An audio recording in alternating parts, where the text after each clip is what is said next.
On va faire l'ourlet main.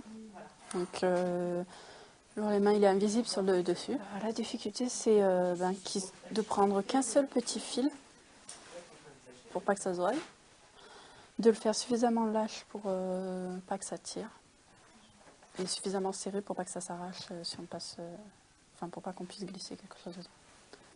Normalement quand on a préparé son ourlet, on choisit donc, on définit la hauteur du vêtement, on choisit une valeur d'ourlet. Donc l'ourlet à la main, l'avantage c'est qu'on plie qu'une seule fois. Et on surfile. Surfiler c'est fait avec donc, une machine exprès. C'est ce point-là qui permet au tissu de ne pas partir, de ne pas s'effilocher. L'ourlet il a été cassé au fer, donc à la valeur définie. Donc une fois que j'ai surfilé et cassé, je vais mettre une petite épingle pour pas que ça bouge. L'important c'est que ça ne soit pas sur la partie où je vais travailler.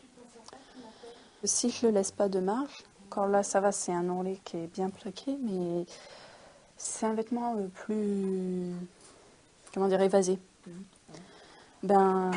Si je serre trop, l'ourlet il va tirer sur le dessus du vêtement et ça va se voir. Pour montrer, on va prendre un fil de couleurs différentes. Je vais faire donc un petit point d'arrêt.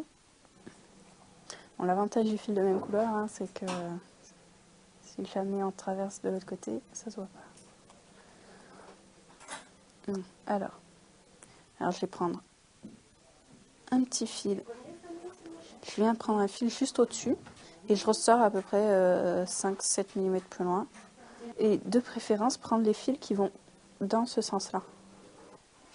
Et je continue comme ça. Je reviens, je prends un fil juste au-dessus du point où je suis sortie sur l'ourlet.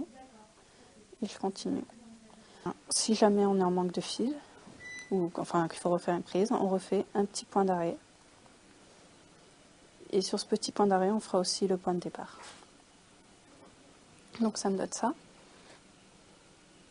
Et de l'autre côté, voilà, c'est sur cette ligne-là et on voit rien.